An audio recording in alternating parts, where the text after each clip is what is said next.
Hi, everybody. I'm Lee Benz, and I thought we would sit here and have a cup of coffee today and talk about our transcript so I can help you get your homeschool transcript done.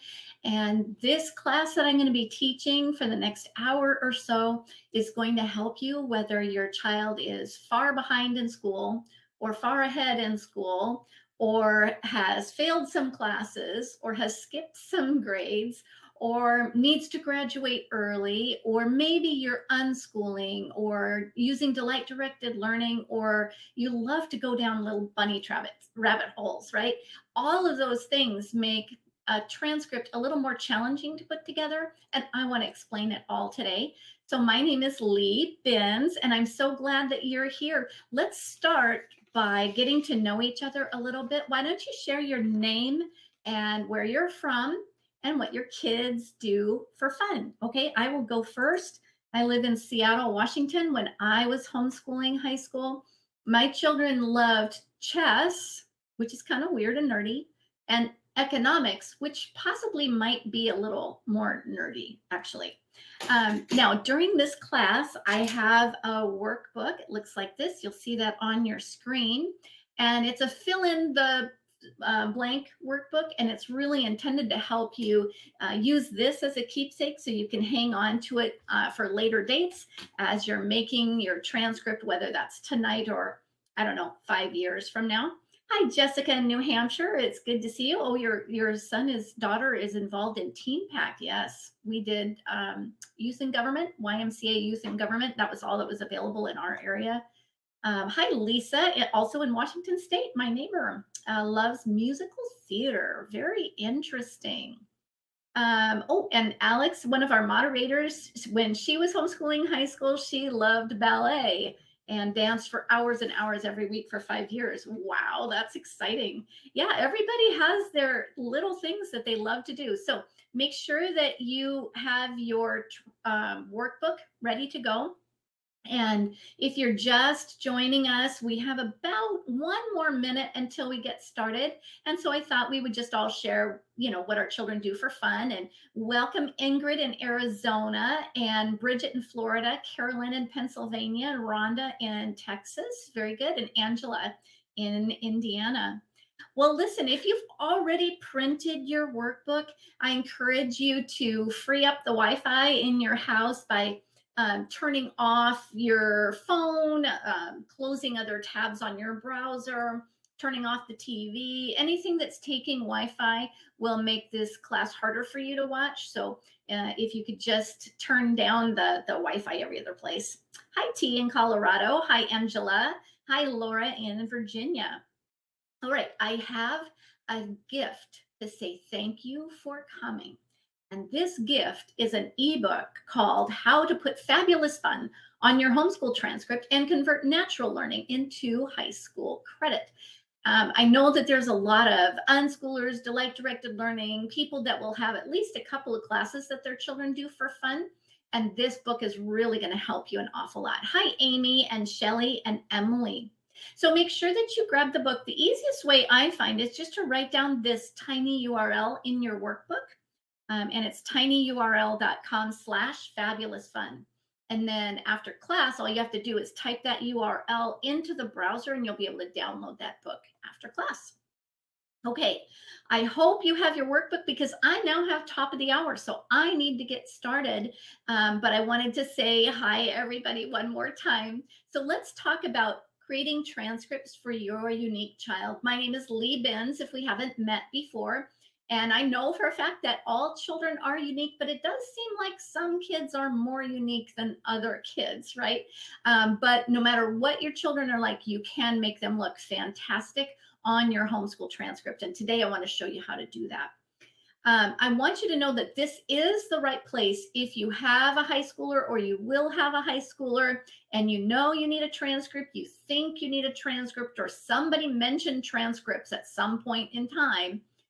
If you're pretty sure that you are going to need a transcript in the future, this is going to help you, and it will help you to shine your child as awesomely unique in some way or another, depending on what they love to do. And these are the things that we're talking about today, the things that they love to do at home.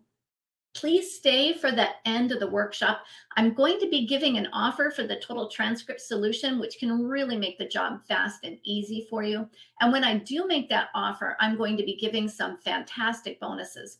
A $300 training bonus for those who purchase while we're live in class, and a $60 workshop bonus with a mini conference about homeschooling high school. So it's really great news. Now, I did just have about 20 more people join us, so I wanted to say one more time, I'm giving a free gift to everybody who shows up today. And to get your free book on transcripts, all you have to do is write down this URL, okay? tinyurl.com/fabulousfun. And then after class, you can download that workbook and learn how to put fabulous fun on your homeschool transcript, okay? All righty. So let me tell you what we're going to learn today. I'm going to teach you how to calculate credit, how to evaluate grades, even if you don't use a lot of tests. We're going to talk about what are the key concepts to making a transcript unique. And then I'm going to take those key concepts and apply them to different situations that homeschoolers will be facing. You're going to get clear explanation for everything. Plus, at the end of the workshop, you should have plenty of time to ask your questions so that I can answer them specifically for you. So if for whatever reason you find out that you're the one person I haven't figured out how to answer before you even ask, you'll be able to ask me that directly. Okay? All right, so it's nice to meet you. Again, my name is Lee Benz, and I did homeschool high school. My children are Kevin and Alex. They are in their 30s now. One of them has a master's degree. One of them is a teacher. They love doing what they're doing now. When they were in high school, they loved chess and economics. So I homeschooled kind of the old-fashioned way, right? We didn't do a lot of, we didn't have a homeschool co-op to join. And so we homeschooled at home, and my children earned full tuition scholarships to their first choice Christian university and were able to graduate completely debt-free. And that's what I love helping parents do, is getting their kids into college and graduating debt-free. Now, that's who I am, but I want to tell you who I'm not, okay? I am not someone who is appalled at what you've done or disappointed in you as a person. I don't gossip about homeschool moms. I don't laugh at people unless you tell me a joke and then I laugh with you. And I don't lecture or scold. Okay, so I don't want you to worry about that. I want you to think instead that we're among friends and you can tell me anything today. Even if your children did fail some classes, or even if they are graduating at 16 years old, we are honest among each other and we're going to get it all figured out together. Okay. Let me share a few people who have experienced needing a very unique transcript. First of all was Risa's son, and she gave me permission to share this. And she was really struggling making the transcript because her son was legally blind and he was having trouble getting all his coursework done so that he could graduate.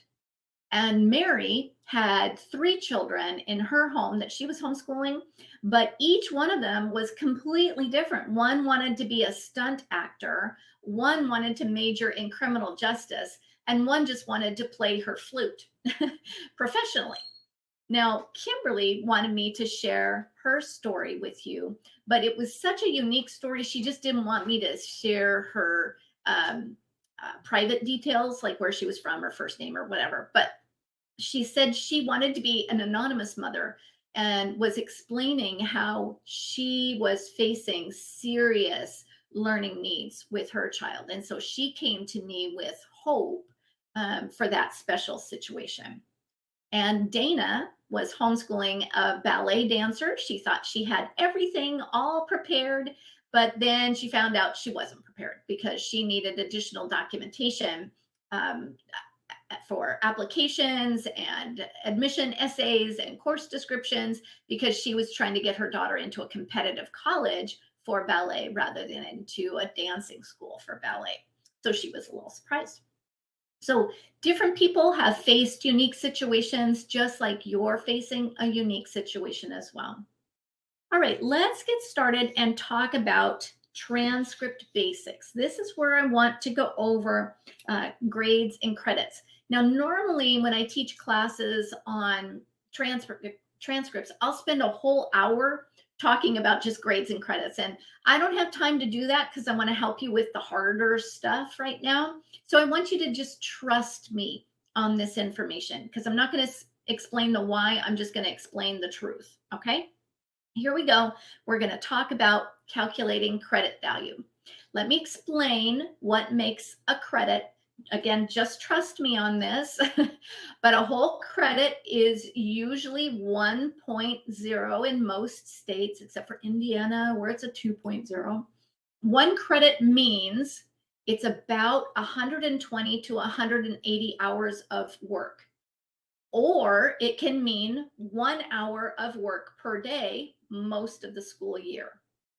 Or it can mean 5 hours per week most of the school year. Or it can mean the child completed a textbook. And when I say completed, that only means about 75 or 80% of the way done. Okay. Or your child has too many hours to count. So if your child is like Alex, who shared she did dance all the time, then you will know that they have so many hours, we're going to give 1 credit. Now, you don't usually give more than 1 credit per class, but it is possible to give a half a credit or a semester.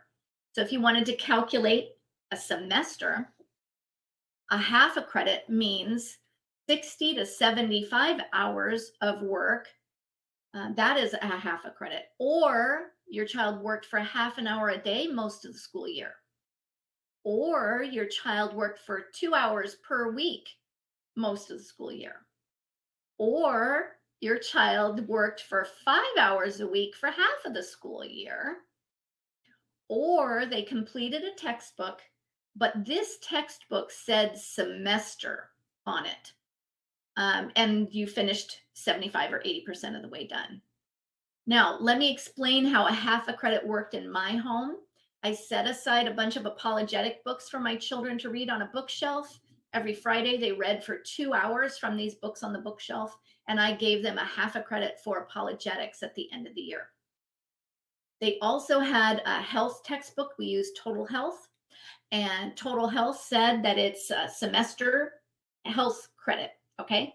And so when they finished reading that over the summer, I gave them a half a credit for health. And that's what a half a credit looks like when you have a normal natural homeschool situation. Okay.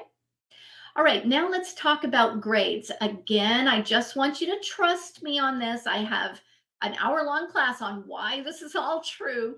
So just trust me. Whether you use a test or not, this is how you evaluate a grade for the whole school year, or if you're evaluating a grade that doesn't have a percentage, like you're trying to grade them on a science lab report, or you're trying to grade them on an English paper, or how they've been performing in PE or something like that.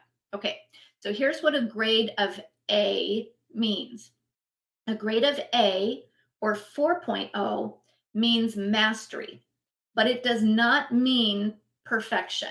All right. So for example, you and I should be able to get an A in basic mathematics, add, subtract, multiply, and divide. I'm pretty sure we all know how to do those things, but that doesn't mean that we don't make mistakes, right?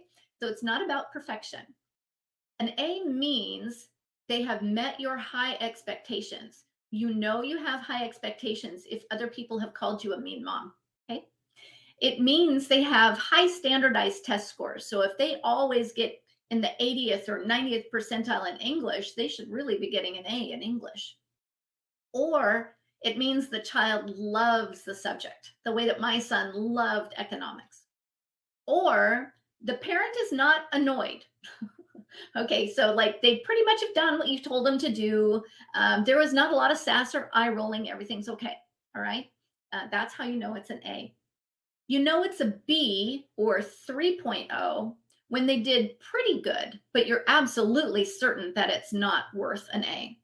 You give a grade of B if the parent is somewhat annoyed. So, for example, my child did a lab report for biology, but he did it in yellow pencil, and I was having trouble reading it because what kid would write in yellow pencil on white paper? I mean, come on, right? So I gave him an 80% for that. I gave him a B for that particular assignment. So, for example, if they write something that is intentionally meant to get you upset about something, that might be a good reason to give them a B. Now, a grade of C or 2.0 is when it's really not very good at all. You are annoyed and disappointed, maybe in the child, maybe in the curriculum, maybe in yourself, maybe in your follow through, but you're just upset. And the thing about a grade of C, though, is that you went on to the next level. You're reasonably confident your child finished the class, even though it was a terrible experience. Okay, that's a grade of C. A grade of D or below is not recommended. And we're going to be talking about an exception to that rule later. But when you're homeschooling at home, and this is a class you did at home, you do not need to give a D. You can withdraw or do other things for that class instead. Okay, so we've gone over grades and credits, and now I want to go over the key concepts of creating a transcript for your unique child. And Miska said, do we ever use a decimal like a 3.5? You can definitely do that. Yeah, for sure. Okay, let me go over those key concepts. Are you ready? Number one, this will solve everything. Be honest and true. You know, this is our first time making a transcript. And so sometimes it feels like, ooh, that looks kind of weird, doesn't it? But to be honest, most of the solutions to making a unique transcript is just being honest in it, okay? Even if it looks funny. Number two is to translate your normal natural homeschool into the love language of colleges. Let me flip that around. What do you not do? You do not change your homeschool just because you have to make a transcript. No, no, no. Instead, you translate your normal homeschool into grades and credits. They understand GPA, they understand grades and credits. They don't usually understand what it's like to homeschool day after day. And so you want to make sure that you're translating that. And that's what I help parents do all the time. Number three, key concept is to see the whole child. Sometimes we get blinded by what happened when your child was maybe 5 years old and was the last one to read in the class, right? But you don't need to be thinking about elementary or even middle school. Just look at them for who they are right now. See the whole child. Take a step back, look at the big picture. That's actually one reason why having at least one standardized test in high school can be your best friend, because it helps you to see past their childhood. Again, if they were a late reader or a late writer, you may still be harboring some of those feelings from when they were younger and be tempted to give them a B or a C or a D in English, when actually they're succeeding now in English. You just didn't really see through the clouds, right? So that will help you to see the whole child. Number four, I use this all the time, is to ask yourself, what would a school do? If your child with learning disabilities was in a public school, literally everything they did on campus would be put on the high school transcript. It wouldn't say it was calculus, it might say remedial math, but literally everything they did at the public high school would be on the public high school transcript, and you need to do that too. So when you see a crazy situation at your home, I want you to think first about what would happen to other children or maybe to your friends when you were in high school. What happened to them? Okay. Right. Number five is that it's sometimes helpful to use an acronym for classes that were taken outside the home.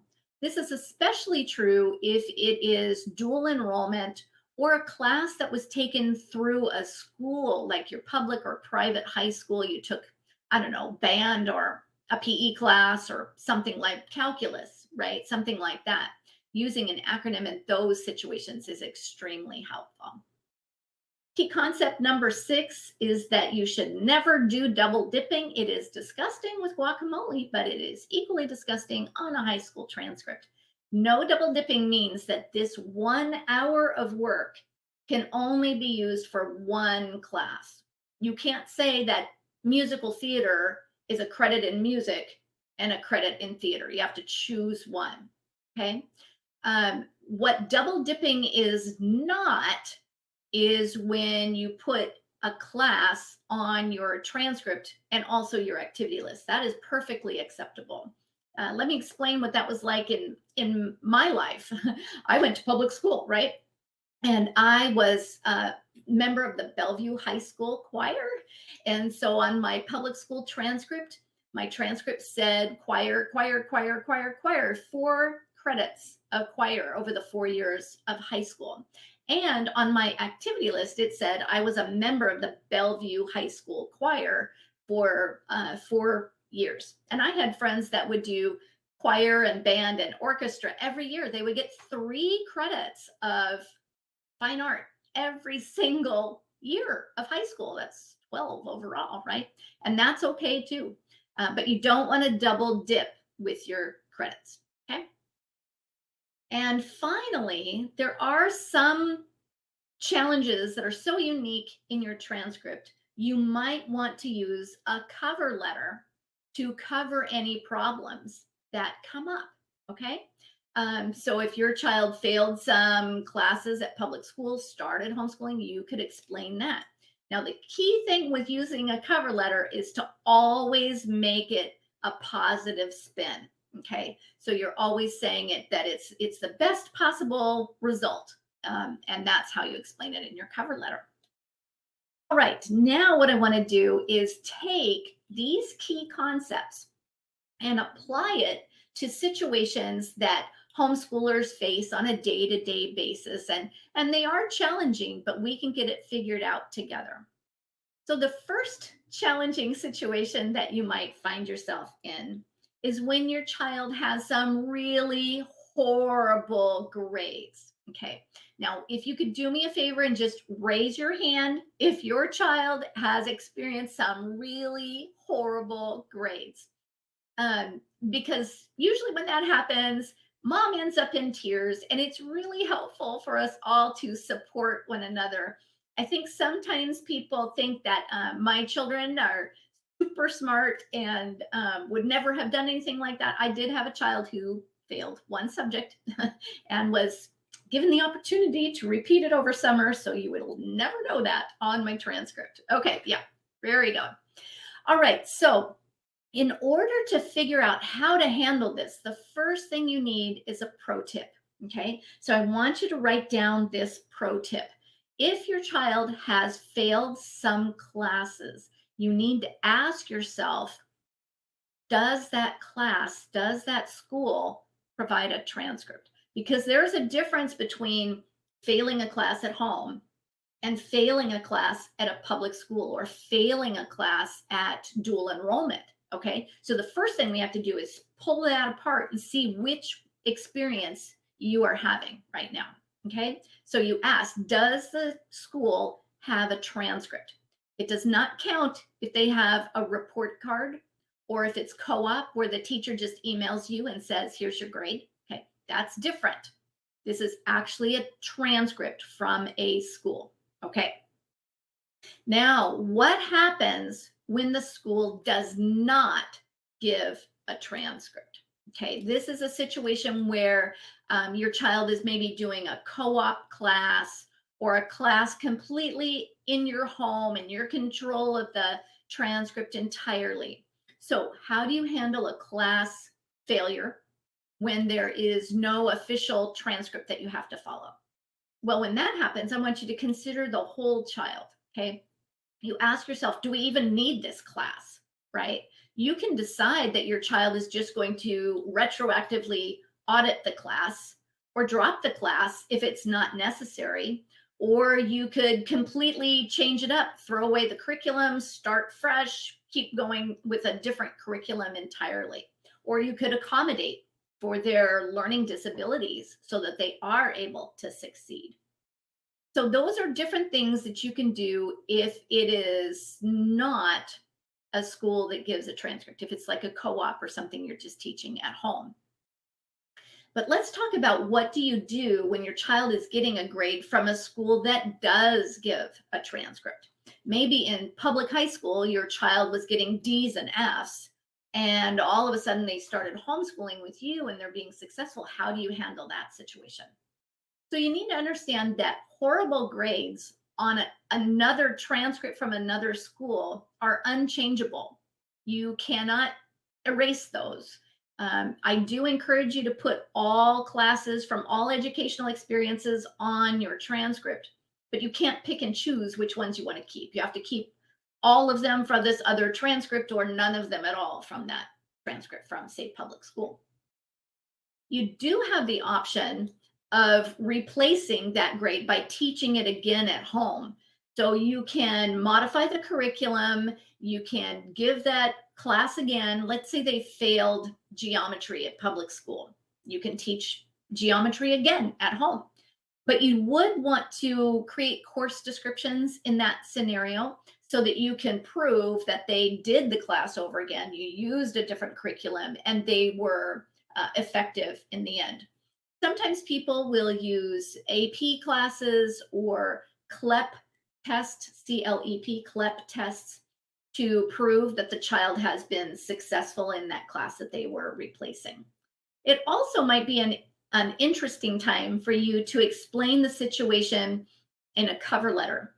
A cover letter is written by the parent, and this is where you'd say, we pulled our child out of public school because they were failing or not challenged or whatever. We started homeschooling, and now my daughter or son is thriving.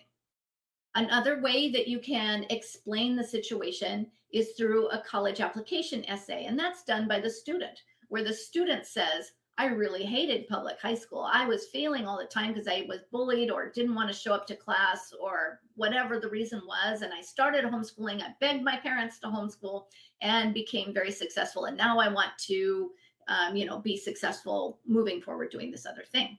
Okay. And so that's how you will handle horrible grades from a school that does give a transcript. Now, we all understand each other. We're all in a no judgment zone. And everybody who raised their hand earlier, I want you to understand that parents who have gifted young children that are straight A students feel equally as stressed out, actually, as people who have failing grades. Okay. And we're not going to be judging them either. So let's talk about, what do you do with straight A students? So here's what you need to understand is that when you're homeschooling and you actually require your child to learn something before moving on, that is going to cause straight A's. There's very little you can do to change that. If you demand that they learn, they will get straight A's. And that's okay. Colleges kind of understand that is the one thing that really stands out about homeschooling, is that you got that one-on-one tutorial relationship where they understand that we will be seeing them and making them do it the right way. We have them correct things or whatever. So first of all, it's okay for your child to have straight A's. So if you expect mastery, what that means is you're expecting a grade of A. Okay. And so it would be unusual for a parent who expects mastery to have a child who is getting a B or a C or a D. Okay. All right. Now let's talk about credits, because sometimes you'll run into this situation where you don't have enough high school credits. Now, when we talk through this, it's kind of similar to the grades, where the first thing you have to do is ask yourself a question. Is it really not enough credits, or is it a misconception? Okay, let's talk about this misconception first. People think that, oh, how many credits do we need? But really, 6 is enough. There are high schools where kids only do 5 credits per year. And so if you have 6 credits, that's usually enough. When you're looking at how many credits does your child have, you need to remember that a formal curriculum is not required. When I was in choir, we didn't have curriculum. when I was in PE, we didn't have curriculum. When my kids did orchestra and band, they didn't have curriculum. Jewelry making class at my public high school did not have a curriculum. It was just sort of, you do the thing, right? So you don't need a formal curriculum. You can include natural learning. It doesn't have to be just with books. It certainly does not have to include tests all the time. I never had a test in our choir class, not ever. You don't have to have calculus in order to count your math classes, right? Whatever math your child is doing is plenty, okay? So you just are looking at what did they actually do, and stop thinking about what curriculum did I buy, and did I buy enough curriculum? Now, sometimes it's that they barely have enough, right? And you find that, well, I don't know, we're right at the 4 or 5 credits per year boundary. Is that really enough? So what I want you to do is ask yourself these 2 questions. Number 1, did the student meet your homeschool graduation requirements for your state or province? Usually the requirements to graduate from public school are very different than from private school or for homeschooling. So don't look at the public school requirements. Instead, look at your state homeschool law, your province homeschool law. Did your child meet the requirements to understand? Okay. Number 2, did your student meet the college admission requirements? Okay. If your child has earned enough credits to get into college, yes, you have enough credits and you don't need to worry about that anymore. Okay. We will be talking about gifted children, I think, in a moment. Let me see if I gifted. Yes, gifted is number 9. We're going to go over gifted. So hang on to those questions and ask me again in a minute. All right. So did they meet those requirements?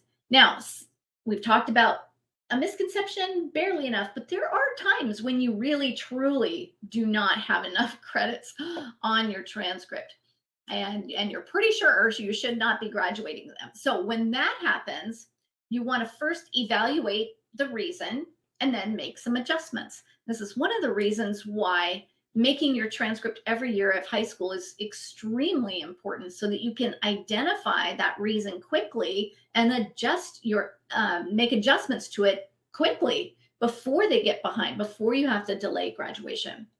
And then you want to focus on their weaknesses to try to beef up whatever it is that they're missing. If it's math or whatever, you try to beef that up.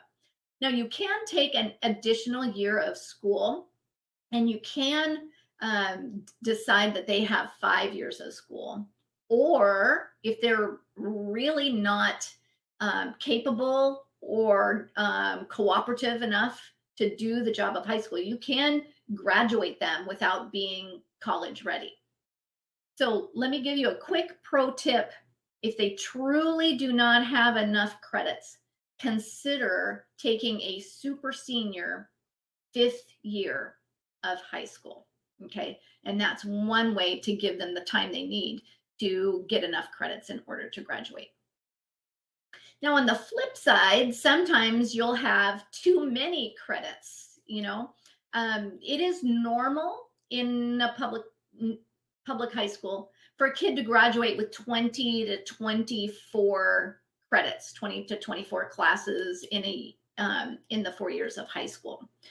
But public schools are not the only schools that are out there. There are rigorous college prep private high schools that are gearing kids up for Ivy League schools, right? And it's not uncommon for that kind of a high school to have a student graduating with 35 or even 45 high school credits.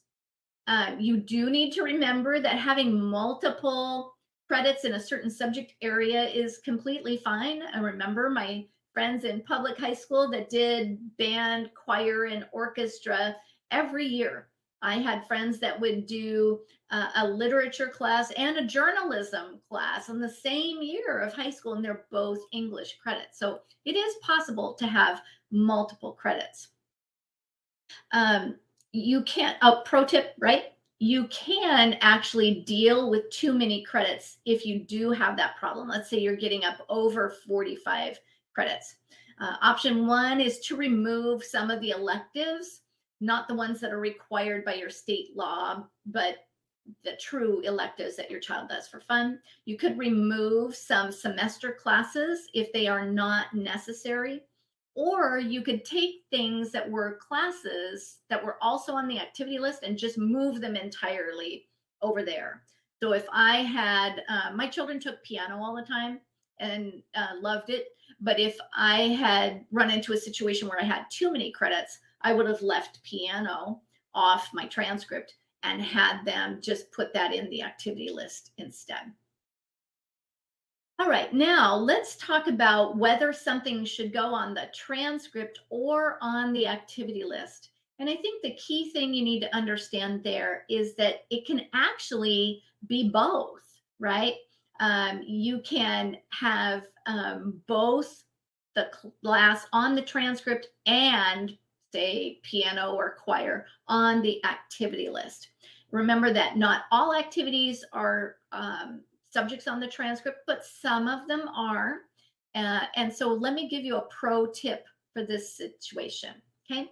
You can look at your activity list for things that might be a class. Like if I saw chess, my son played chess all the time. He was a ranked chess player, played in an international competition. So I would see chess on his activity list and I'd say, oh, that's critical thinking in chess. I'm going to put that on the transcript. And then you go the other way too. You'll look at your activity list. You'll say, oh, wow, my son's playing piano all the time and I don't have any music classes on here. So I'm just going to put piano on the transcript. Okay. And so that's why you want to make sure that you have looked at both to make sure you're giving your children all the credit that they have due coming to them. Right, number 6, let's talk about delight-directed learning. Does anybody here use delight-directed learning in their homeschool? Because I really believe that that makes homeschooling so much superior to public or private school. I want you to include delight-directed learning on the transcript. It can be an elective or a core subject. You can have multiple credits each year. They can repeat classes each year, but I do want you to use academic sounding class titles, right? So when you do that, though, it's really helpful to have course descriptions for your delight-directed learning to show that it is a real rigorous class, right? So just a reminder, I know we have about 30 more people than the last time I shared this. So if you joined us late, I want you to look at the screen really quickly. I'm giving everybody a free book that you can download after class. So in your workbook, just write this down, tinyurl.com/fabulousfun. That is my pro tip for right now. And after class, you can download it. This is a book that will help you put natural learning on your homeschool transcript. Okay. All right. It explains a little bit about what fabulous fun is and delight directed learning. All right. Number 7. Who here is an unschooler? Raise your hand if you are an unschooler. They take delight directed learning and they just run with it. So let's talk about how do you make a transcript for an unschooler. First of all, it's okay for you to cover the core and evaluate naturally. Okay, you don't need tests. That is not an integral part of learning at all. But I do think it's helpful with unschoolers to provide some standardized test, either an SAT or an ACT. Often when a college says that they are test optional, if you're unschooling, they want to see one anyway. So that can help. Now, the other thing you want to do is make your transcript every single year. It's a little bit more challenging, especially the farther you get outside the box, to make your transcript. So you really want to keep up with it because what you do this year is going to be dramatically different than what you did 3 years ago. And it's very easy to forget. Okay. So you want to intentionally make your transcript every year and then look at what subjects might not be taught or caught naturally. Okay. So if you are looking over your transcript, it's the first year of high school. They've done some fabulous things, but you realize, oh, we didn't get to math. Well, maybe that's the one area where you use a textbook. Many unschoolers will use a textbook just for that one subject area. And then you want to translate your normal natural homeschool into course descriptions so that they understand what's done. Many parents, when they're making course descriptions, they are making them ahead of time. You know, here's the, I don't know, 15 things I'm planning on doing, from the table of contents of my biology book. Here's the 30 things we're going to cover in biology. For unschooling parents, it's a little bit different. For them, you're kind of scooping up with a shovel behind what your child does. So save all of your library receipts, all of the book receipts that your children have done. Make sure that you save any like YouTube channels or videos that they've written or games that they've played that tie in together. So you're scooping up from behind what they've done. And just make sure that you're honest and true about the credits. Even if you didn't get to something, just be honest with your transcript and everything will work out okay. And a quick pro tip for you, just remember you do not have to become some sort of a test making machine in order to include their natural learning. Natural learning does not require a test. Okay. Now, let's talk about special learning challenges. Give me a thumbs up if you have somebody with special learning challenges. So here's what I want you to understand about that is that it is possible for your child to be behind in just one subject area, but that doesn't mean you have to hold them back in every subject area. And so, yes, you want to be honest and true, but remember what schools do. If your child was on a public high school campus, literally every single hour of their day would be on the high school transcript. Okay. And so you need to make sure that you're putting everything that they do on the high school transcript. In public schools, they usually count seat time, right? If you show up during the day, you get the credit. And they also will provide accommodation. So if you're providing accommodation, that is completely acceptable as well. That accommodation might mean you are reading aloud to your child, or you always get ebooks so that they can be read to them out loud, or the accommodation might be tests that are all oral, or you don't have them write papers, you have them do projects. There's a lot of accommodation that you could do. It will be helpful at times if you have some sort of outside documentation, particularly if your child has low standardized test scores, below average, then having that outside documentation like course descriptions, work history, letters of recommendation, or dual enrollment sometimes is appropriate.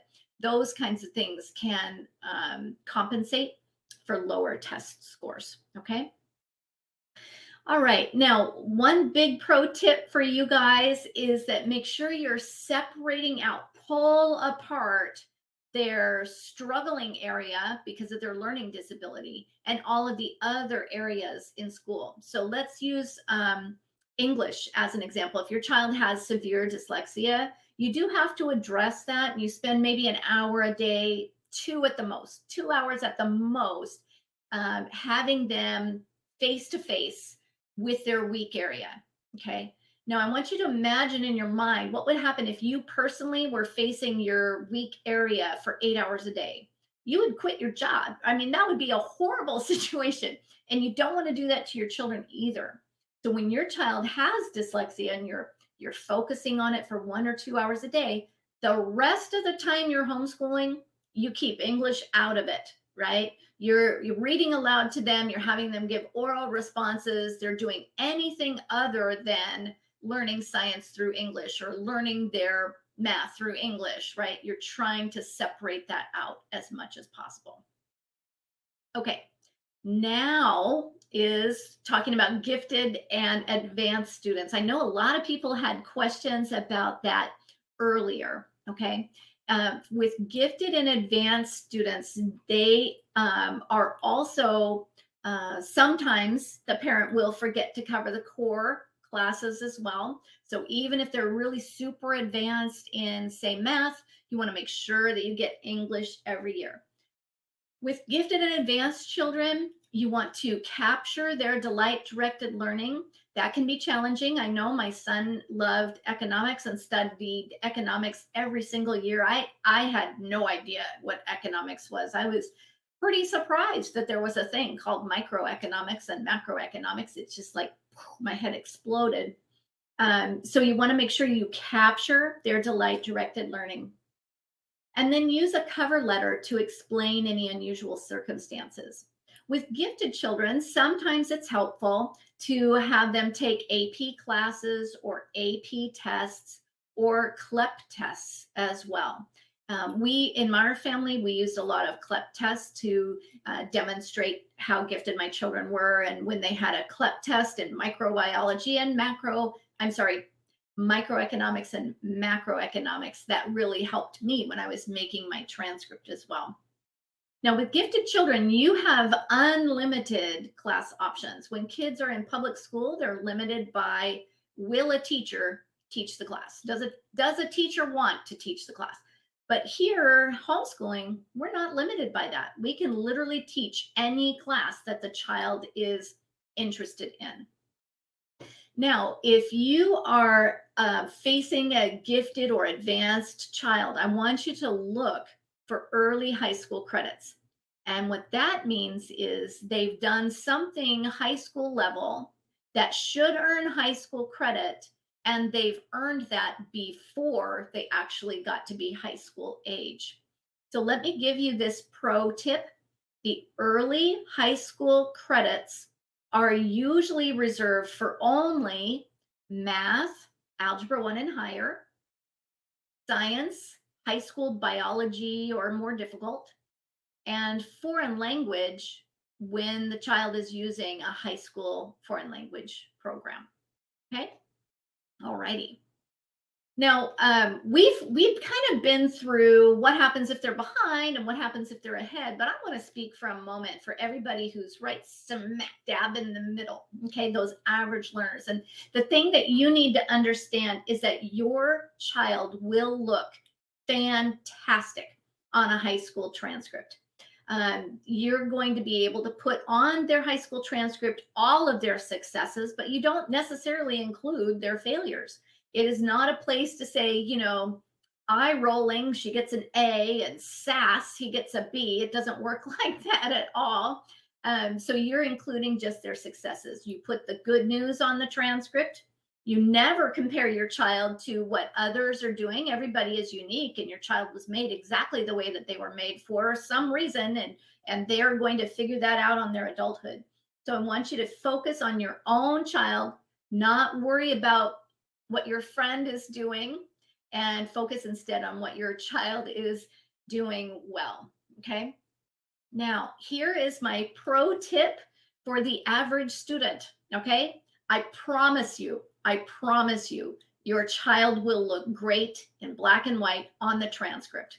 I one time had a member who wrote back, and she said, "You were right. I was so surprised. You promised me this would happen, and I didn't think this would happen." And her child did look great in black and white. And actually, that's another good reason for you to make your transcript every single year. It is incredible positive feedback to know, in the midst of all this struggle, are we ever going to get out of Christmas season so we can start homeschooling again? And oh, the struggles that we go through, and we have to make dinner every night, and the house is a disaster. But when you actually make the transcript and you see how fantastic they've done, it really makes you feel a lot better.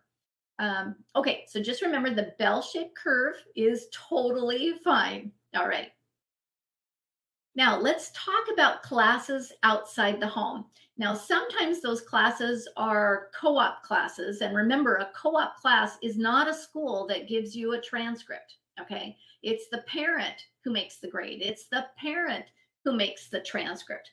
So when a homeschool co-op gives you a grade, that is just a serving suggestion.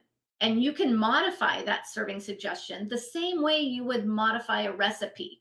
Okay, so think of it this way: the homeschool co-op, they see your child for one day a week, but you see your child for the rest of the time. You have more information than they do. Now, sometimes people will use an acronym for their co-op. You don't need to do that.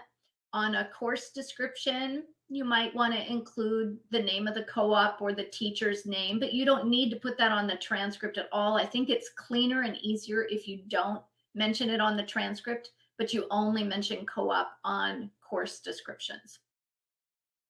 So here's a big pro tip if you're involved in a homeschool co-op, and that is that co-op grades are a serving suggestion that can be modified by the parent, because a co-op is not a skill.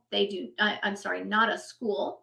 They do not provide a transcript. You are the teacher of record who makes the grade. Okay.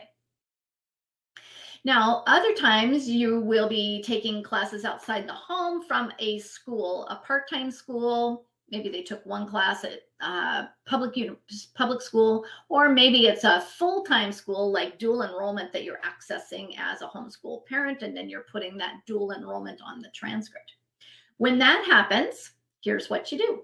You include the exact information from their transcript and you put it onto your transcript.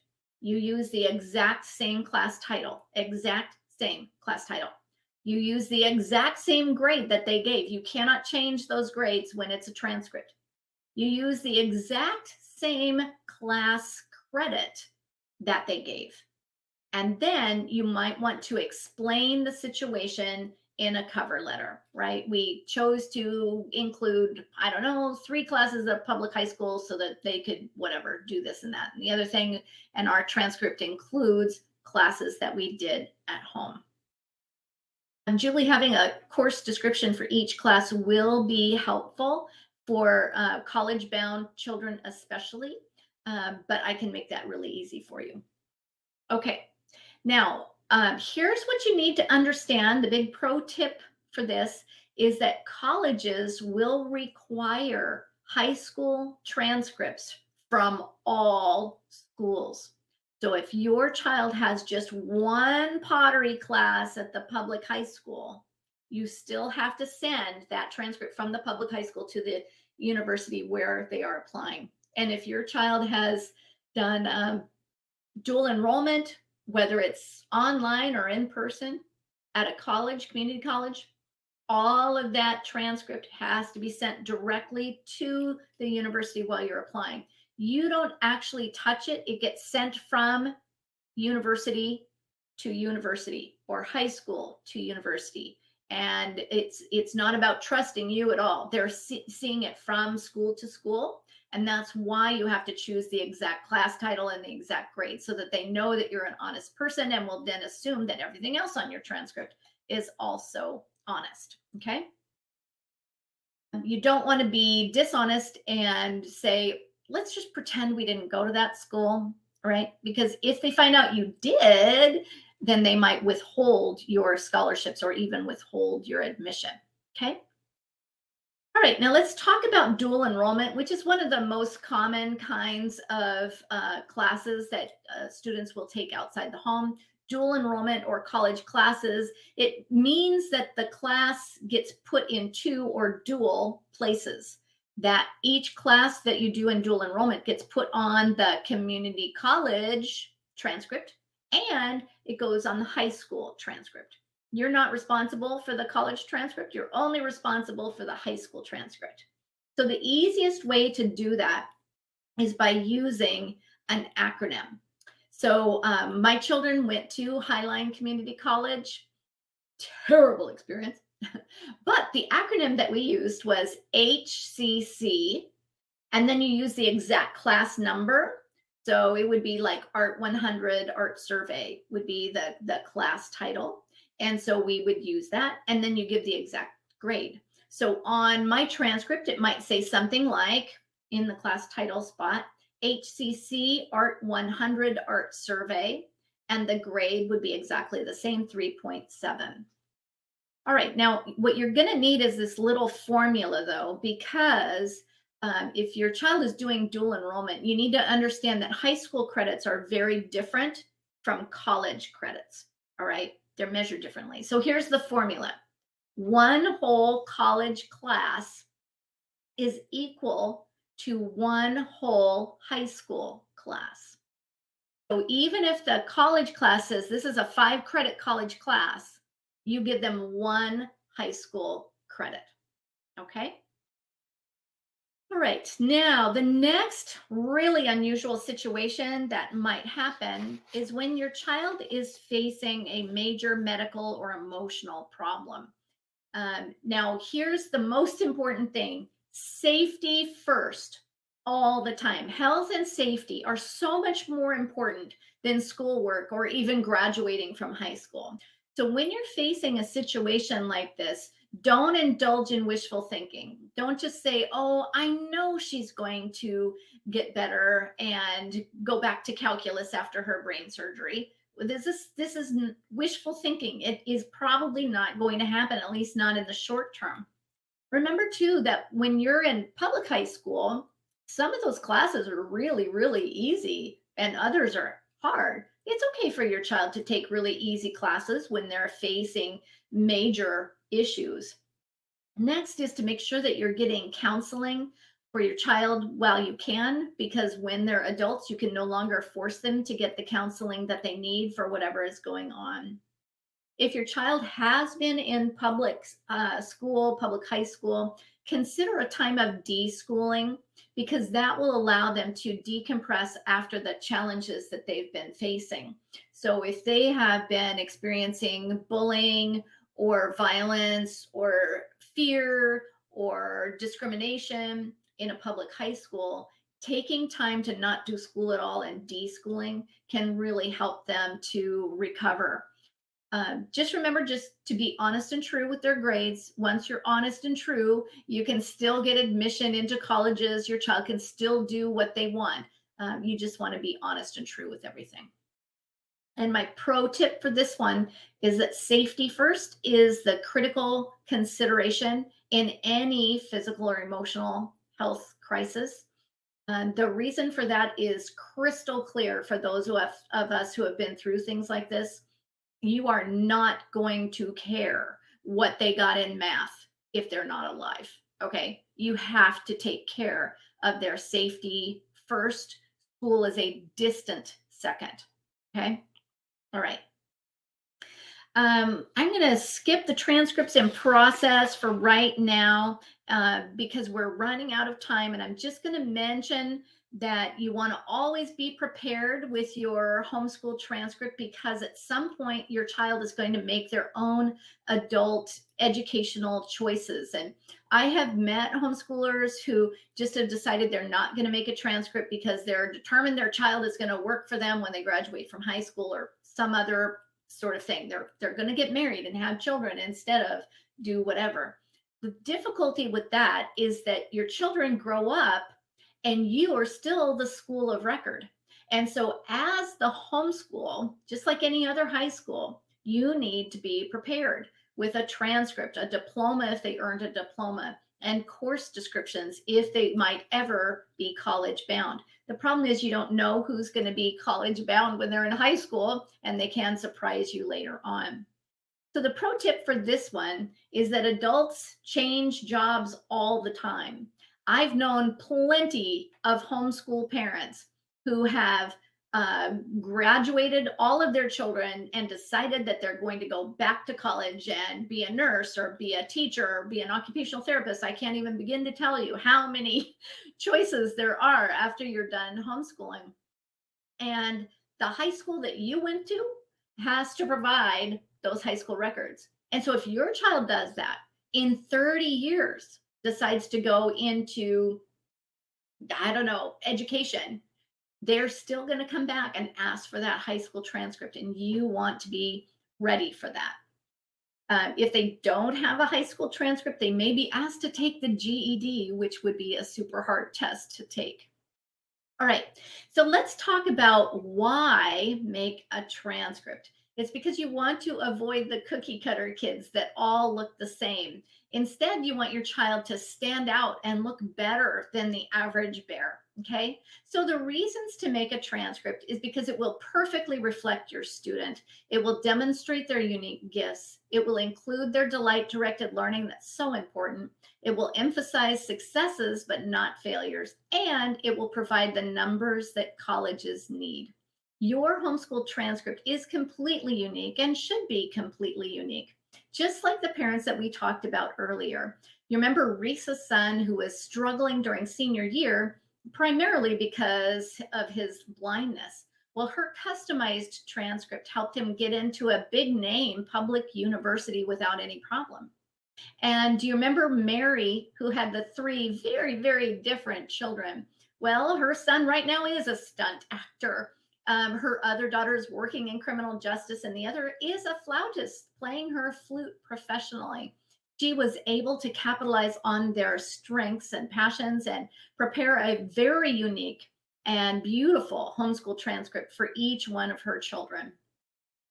And we talked about Kimberly, who wanted her story out there but didn't want to share any personal details.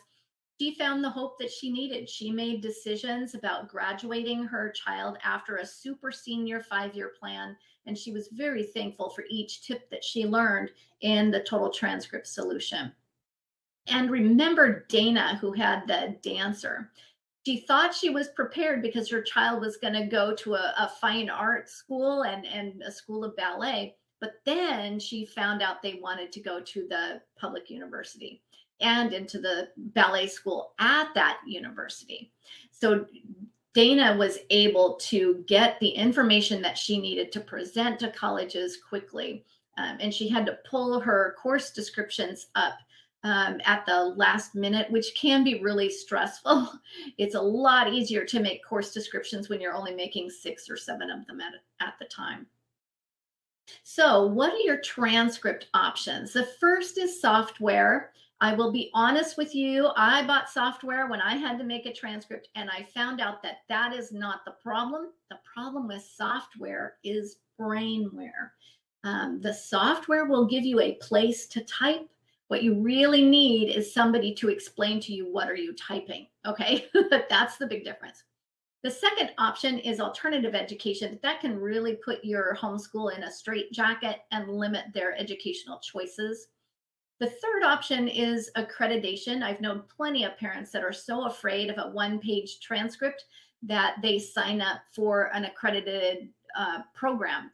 The problem with that is that instead of having this one-page transcript that you have to provide, you might have 30 pages of documentation, having attendance and that sort of thing, if it's an accredited program. So it actually dramatically increases your record keeping requirements. And the fourth option is the total transcript solution, where you can create your own homeschool transcript simply and easily without being boxed in and highlighting all the positives about your child. The total transcript solution is the fastest, simplest, most professional way to amaze and impress colleges. You can get the total transcript solution and use it for all of your family. You can create homeschool transcripts that colleges will love and believe. It includes how to create mommy grades and kitchen credits that will outperform other schools. You can create your high school transcript by the end of today. It really only takes a couple of hours once you purchase the total transcript solution. So when you get the total transcript solution, you get lifetime access that you can use with all of your children. Angela has just chimed in and said, I love the total transcript solution. And it comes with a real homeschool mom money back guarantee. It includes complete tools and training for learning all of the details about making a transcript. It includes scholarship winning templates. There's over 10 templates to choose from. One is specific for the NCAA admission as well. And you get lifetime access with full family use, so you can use it with all of your children. It's a download that you save, and so you don't have to, come back years later. The total transcript solution has 4 easy steps to get your transcript done. It includes a making a transcript workshop to get you up and running really quickly, an ebook with all of the details typed out for you so you can underline and highlight to your heart's content.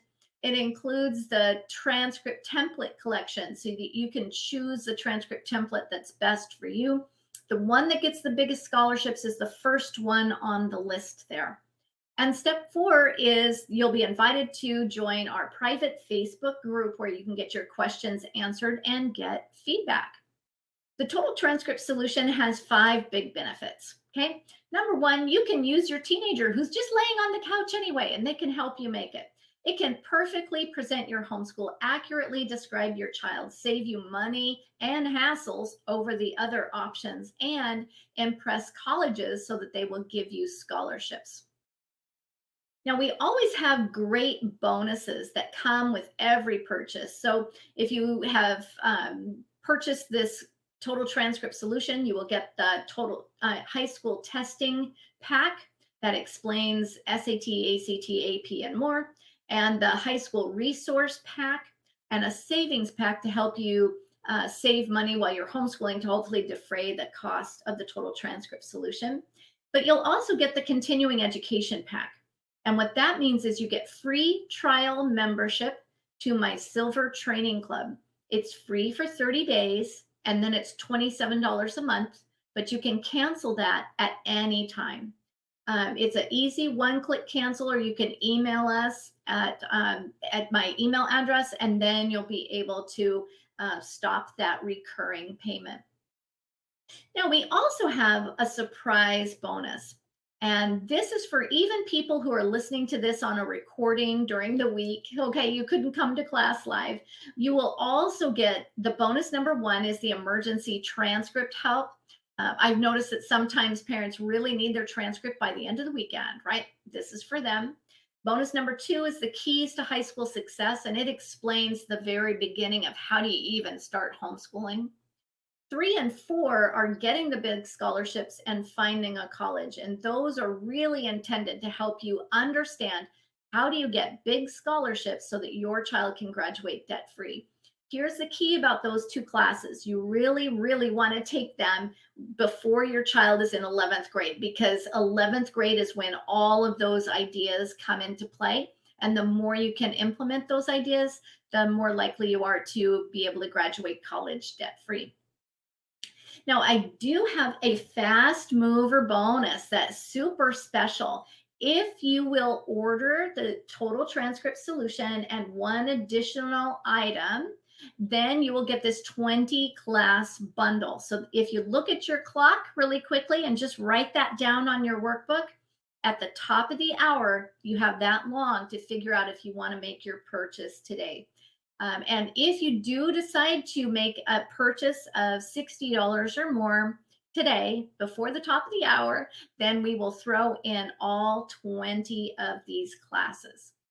In addition, you'll also get this exclusive workshop bonus, the high school mini conference that includes classes that I have filmed at homeschool conventions across the country, including record keeping, making the grades, Christian homeschool success, and options after high school. Now, remember, with all of this, there is a no questions asked money back guarantee because these are all digital products. There's no like reshelving fee or mail it back and then we'll give it to you. You don't have any costs that way. So if you don't like it, you can return it for a full refund within 30 days. Now, the value of the total transcript solution alone is $459, but your investment is only $47. So you don't have to piece this transcript together alone. You can do it the easy way using the total transcript solution, and it will be professional and official and done. And you can even get it done tonight if you need your transcript tonight. So let me explain one more thing. When you're filling in your information, credit card and billing and that sort of thing, look down at the bottom of the page. And you will see, let me zoom in on that really quickly. You'll see that you can add the comprehensive record solution. A couple of you have been extremely anxious about course descriptions. Course descriptions are not hard to write when you use the comprehensive record solution. It includes cut and pastable course descriptions that you can use and then modify. It's slightly different for you or different textbooks. We're just going to modify a few words. It's way easier to use that way. If you have not been creating course descriptions, if your child is college bound, I would strongly encourage you to include the comprehensive record solution. It's extremely important for kids that want to go into an Ivy League or very prestigious school, or if they want to do the NCAA sport in college, or if they might potentially get the National Merit Scholarship. Those are situations where they are almost going to be required to have course descriptions, and so planning ahead can make a huge difference.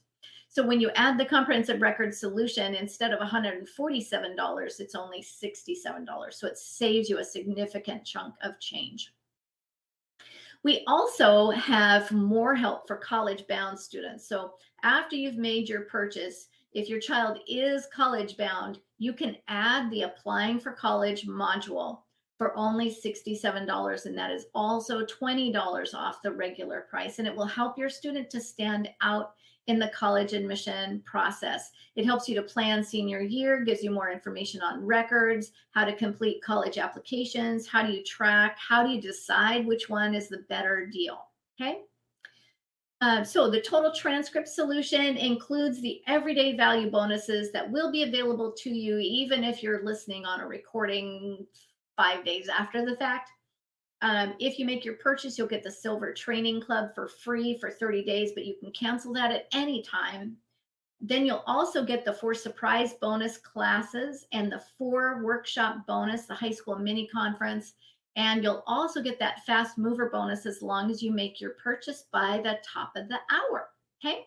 So now is my opportunity to answer all of your questions. And I saw some questions go in earlier and I cannot recall what they were. So don't trust me to remember what your question was earlier. You need to kind of type it in again. And I'm going to start with C. Dalton.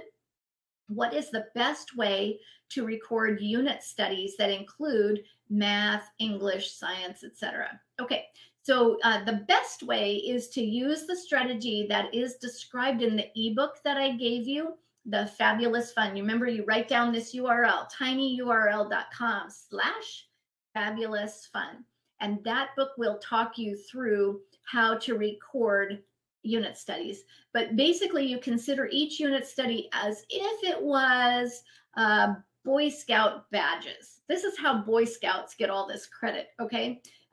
For each Boy Scout badge, you look at how many hours did it take, what was the subject area for that badge, and then you combine Boy Scout badges together until you have enough for one class, right? So you might have, I don't know, woodworking and calligraphy and something else, and you combine those all together to be an art class. And you would do that with your unit studies as well. Now, sometimes when people say unit studies, they're talking about something like Sunlight curriculum or the Well-Trained Mind or master books, many of those things where it's a big, big behemoth curriculum and it takes, I don't know, 5 hours a day. So for them, usually you can go to the curriculum manufacturer and it will say, all right, if you use a curriculum, it's 1 math, 1 science, 1 English, 1 history. And they'll tell you, and that's all you need to know. If they tell you, it's good enough. Use what they tell you. But other times you have to kind of separate it out. I did use a literature-based curriculum with my children. And so one of the things that I did was with our big reading list of all the books they read, I pulled out what was for history. I pulled out what was for English. And then the rest was just on the reading list. But that's how I filled out my course descriptions for what we did in science, English, and history. Okay, so hi, Amy. Amy has a question. I have a question about how to record college classes on a high school transcript.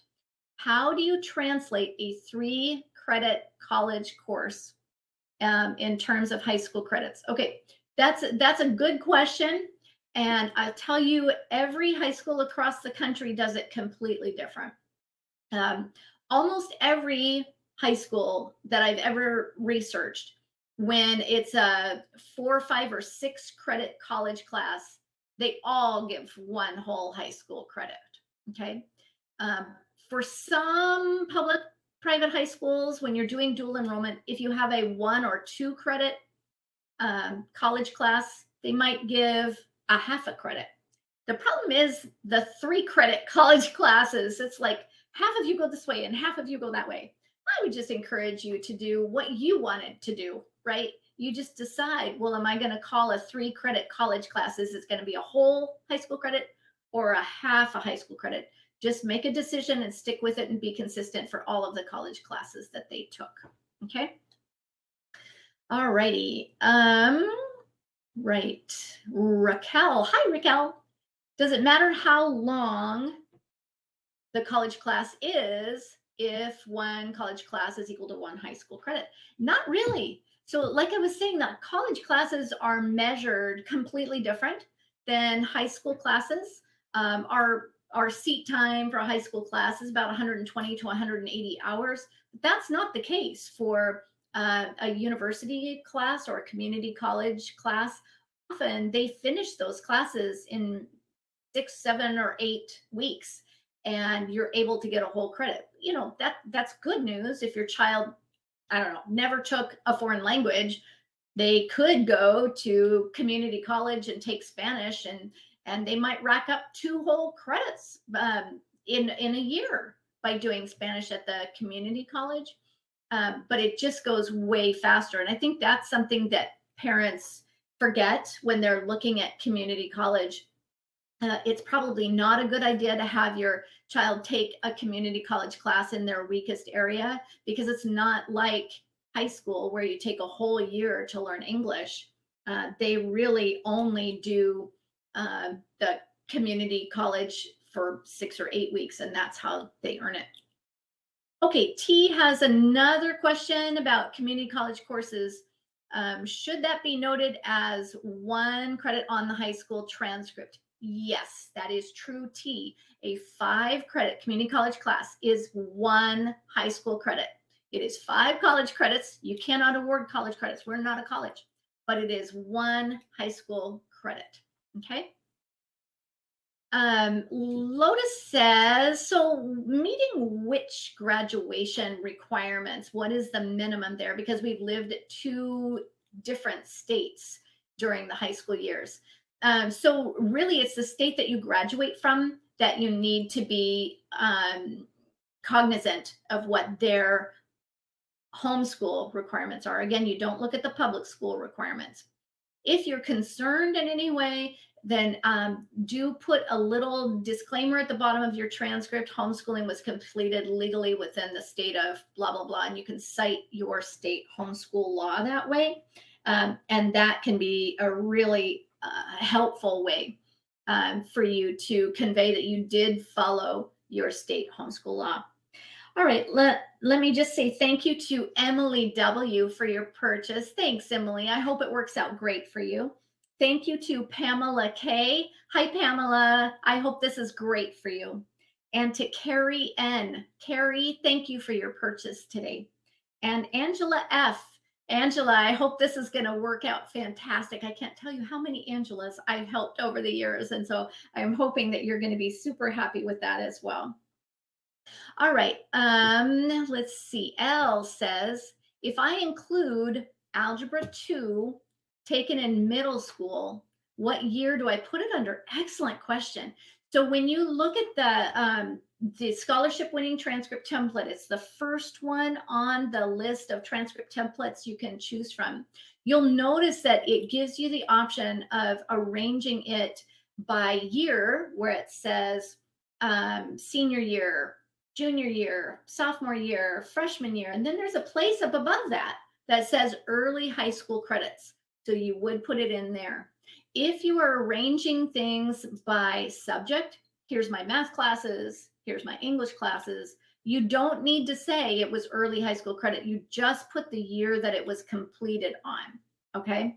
And I think that's one thing that I often will catch on a transcript that you should not do is you don't say a seventh grade or an eighth grade, because nothing from seventh or eighth grade goes on the transcript. That's literally a high school math class. That's why you call it early high school credits, and you do not call it seventh grade math. You see what I'm saying?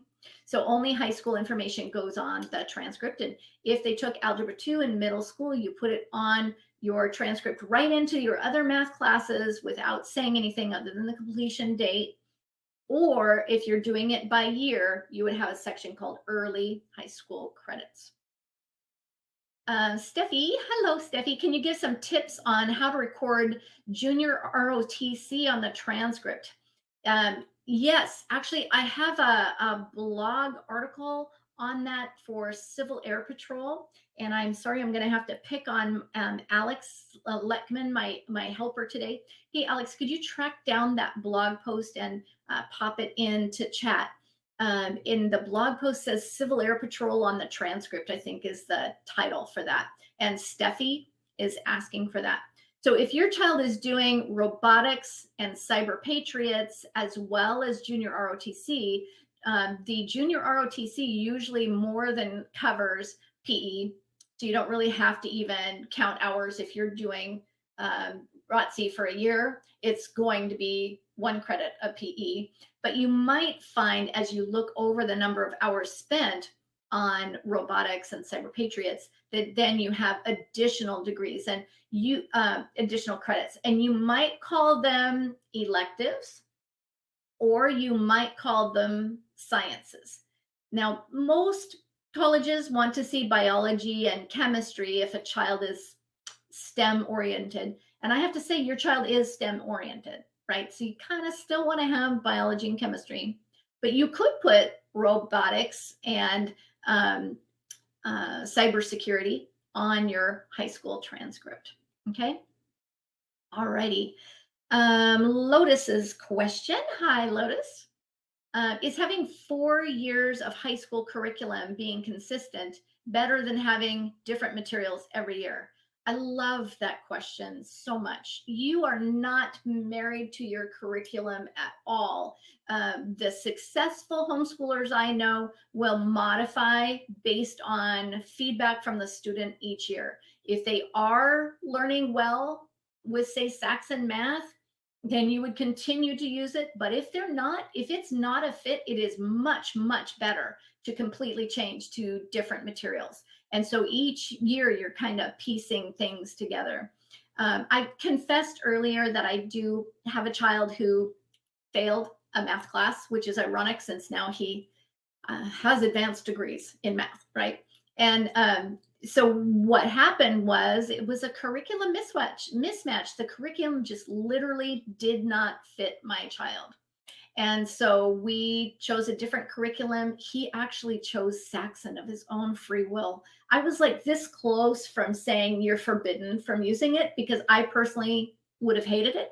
But that's how he learned. And he did it over the summer, got an A his second time through that math class just because we changed to a different material. So it is much better to choose materials that are a good fit for your student. And it is not helpful to have consistency of curriculum. Okay. It's all about what fits for your child. Okay. Let's see. Ingrid. Hi, Ingrid. Oh, I got to say thank you to somebody first. Rhonda D. Thank you for your purchase. And Heather E. Hi, Heather. Thank you for your purchase today. Okay. Ingrid's question. What if my son practices piano many hours a day? Has 1 piano lesson a week at the school, another lesson each week with a retired piano player, weekly music theory classes, and a monthly performance. Okay, so I want you to think of it this way, Ingrid. Your child is doing as much piano as a STEM child might do in calculus, okay? And so it just takes 2 to 3 hours a day to learn calculus. It just does, which is why so few children actually learn calculus and why it is not required for your graduation for everybody. So you're just doing that in piano. You're teaching it at an extreme elevated level. Now, one time I was helping a Gold Care member whose child was working with piano, playing the piano individually, but then also was a member of an orchestra and played the piano within the orchestra. For her, she ended up with 2 credits. 1 credit was orchestra, and 1 credit was piano. And the reason for that was because, again, it was like you, where it was like 3 to 4 hours pretty much every day for a whole school year, but beyond, it was like year round too. And so that might be the case for you, but you mentioned specific music theory. Often, music theory class is separate from piano. So you might say for 1 year specifically that there was a music theory class that was a standalone. There is an AP test in music theory. You don't need to take an AP course. You can just take the AP test. So that's something for you to look into. Be very aware, though, that you want them to practice that AP test at home so that they only take it for real if they're going to be successful with it. Okay. Let's see. Looking for other questions. Emily's question: do community college transcripts need to be done differently than big college transcripts? More detail, less detail? No. When you take a dual enrollment class, then you just put that information onto your transcript. For a course description, if you were writing course descriptions for all of your classes, you might simply say, this class was taken at Highline Community College, spring semester 2023 or whatever. And that's about all you need to say for course descriptions. You can also copy and paste the course descriptions from the college that your student attended and just put that on your list. Actually, when you're doing dual enrollment, the course descriptions are the responsibility of the community college rather than you, because they're teaching the class. But I find that when we can create those course descriptions, it makes it easier for the admission counselor who's reading our child's application. And then when it's easier for them, then they like your student more, and then they're more likely to give you scholarships. Okay. Julie said, what is the name of the product that can help with course descriptions? And that is the Comprehensive Record Solution. So if you look at page 7 on your workbook, right there at the bottom, there is a link to the Comprehensive Record Solution. And that is especially helpful for parents that have college-bound students. Okay. Do I understand correctly that one of your resources has pre-written course descriptions? Yes, that's correct. That is the Comprehensive Record Solution. It has a class in there that shows you how do you put it together. You download this template, and then you use Control F to find in the document piano lessons, music theory, or calculus. And then you cut that course description, paste it into your document, and then make any modifications that you need to based on like the grades that your child had, or the textbook was different or something like that.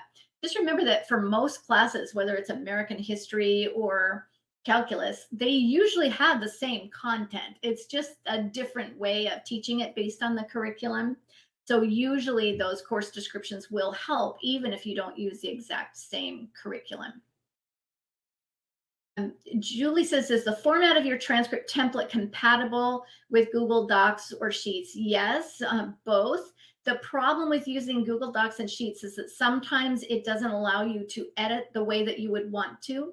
And I usually recommend that people do purchase Microsoft Office, because sooner or later your child is going to be going to college and will probably have to use it at that point anyway.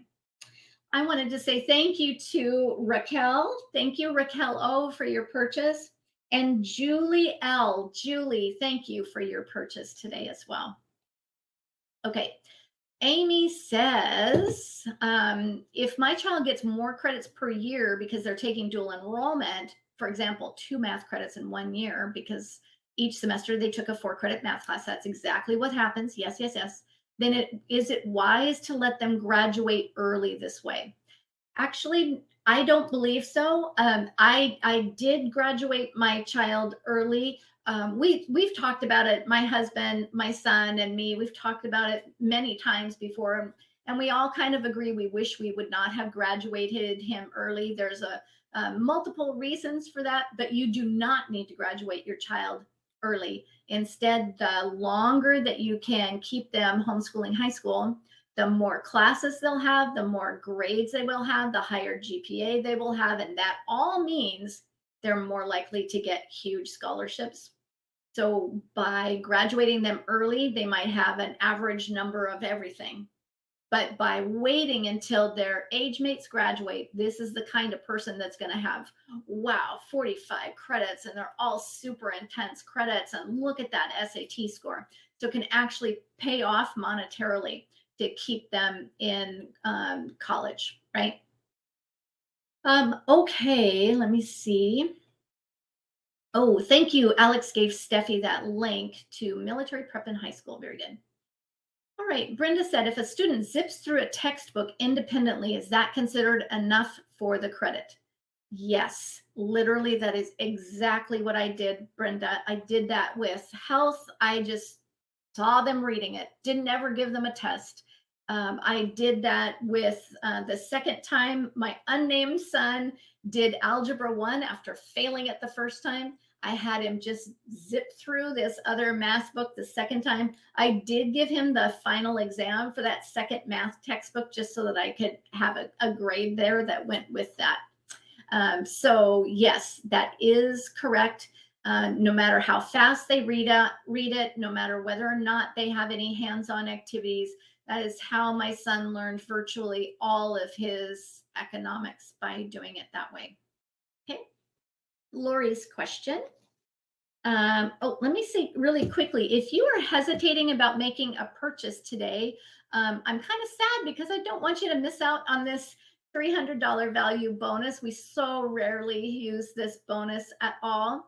But I would love to hear why you're hesitating so that I can answer that question. I don't want you to live life with regrets and think, oh man, I could have gotten so much more. I mean, we always try to make our products be a huge amount of information for the dollars that is your investment.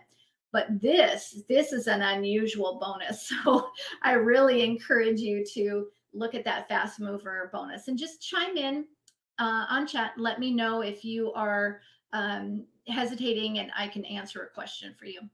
And in the meantime, while you are typing, I'm going to talk to Lori. Lori said her son has taken an AP chemistry class, but is not taking the AP exam. Do I list it as AP or honors course or just chemistry? So usually with an AP course, you list it as AP chemistry with lab. The course content of any AP class is very standard, and I have a course description for literally every single AP class that will apply and be useful to you. Most of the time when kids take an AP class, they will take an AP course.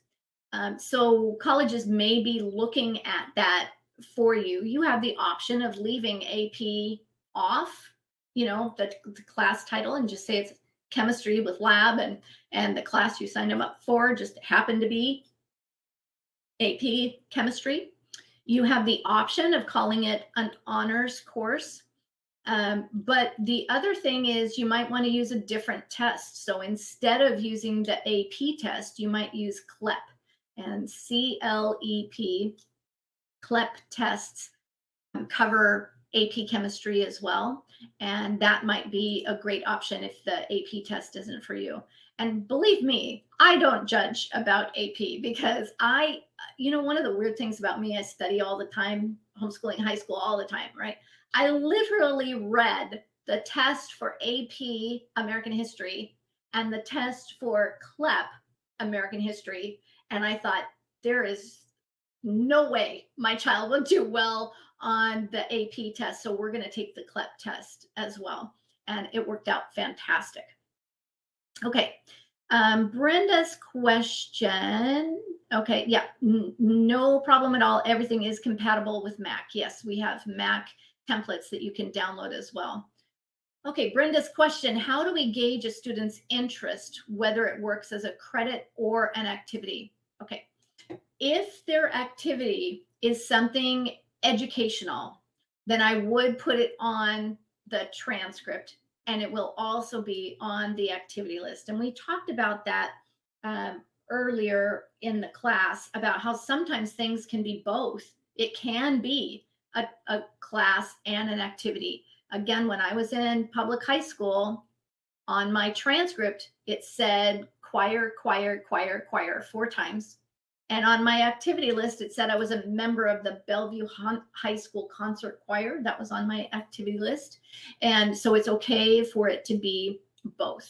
Okay. All righty. Maria says, hi, Maria. Which is better, AP courses or dual enrollment? Fantastic question. Neither one is better or worse. It depends on where your child is going to go to school after high school. I will say that the Ivy League schools prefer AP classes. They don't think that dual enrollment classes are rigorous enough, so they prefer AP. The military academies seem to really strongly prefer dual enrollment. Some public universities will have a dual enrollment agreement. If you get this many dual enrollment classes, it will all translate over to this college. So it's really a specific college by college decision. And in fact, if you could look over here at this class called Finding a College here and getting the big scholarships here, it talks you through the process of getting to know each university that you're going to apply to. And that's how you make those kinds of decisions. Because if you start visiting colleges and you ask them the question, do you prefer AP or dual enrollment? And they each give you a different answer, you'll be in a better position to make that decision based on your child and what their future needs are. Okay. Brenda says, more specifically, my son is into speed cubing and is involved in competitions, 20 seconds and under. That's a perfect example of something that is just for the activity list. And I would probably not call it a class. I would put it on the activity list, allow your child to use his cubing as a way for him to stand out in the college admission essays. And one of the tricks that I give in, let me see if I can find it. Application essay. God, there it is. College admission essays, that class there. One of the things I talk about is how do you know how to write a college admission essays? And when you're visiting a college, you know those little keychains with a teeny tiny Rubik's Cube on them? Get one of those for your son so that he can keep that in his pocket when he goes to visit each college. He'll be able to use that little keychain in his pocket as a reminder to talk about cubing. And it's a way for him to have something to talk about. So I guess why this is so important to me is because I had one child who was really pretty reticent about talking with other people. Shy comes to mind. And by having something concrete in his pocket to remind him to what he should talk about was extremely helpful. Of course, I also had the other child who was completely outgoing to the nth degree. And by the way, if you have only one child, that is so not fair. You're probably thinking, oh man, homeschooling has made my child so shy and so withdrawn. No, that was genetics. That was totally genetics because I had one of each. My younger son would have never needed a prompt to talk. He is able to talk no matter what. Okay. Brenda says, he also has done stop motion animation. I'm not 100% sure, but I really believe I have a course description for stop motion animation because I had another Gold Care member who did that. And I'm pretty sure she gave me the ability to use that. I couldn't swear to it, but I think, when I say I have a lot of course descriptions, when you have one for stop motion animation, then that kind of shows how many course descriptions I do. So stop motion animation, that would be a theater credit. or a fine art credit, and you can call it stop motion animation. If he does his own game development, then you would call that a technology class, and say game development. Sometimes it's helpful to do that as a computer language. So if he's using a particular coding language, you could name the class that particular coding language. Playing chess, my son did that. We called it critical thinking in chess. And if he's taking jujitsu, then that would be PE, a PE class. Okay. Alrighty, well, listen, guys, it's time for us to get going. If you have one more question, you have to ask me right now before I quit for the day. But I wanted to say thank you to Tracy R. Thank you, Tracy, for your purchase. Thank you to Lori C. Lori, I appreciate you today. And Jessica S. Jessica, thank you so much for your purchase. I hope you really enjoy that bonus too. Okay, so if anybody has any questions, now is the last time for you to ask me. Yep. Okay, we're all golden. All right. Well, thank you everybody for coming today. It's been fun getting to know you and chatting with you and everything. I hope you have a wonderful rest of your day and take care. Bye-bye.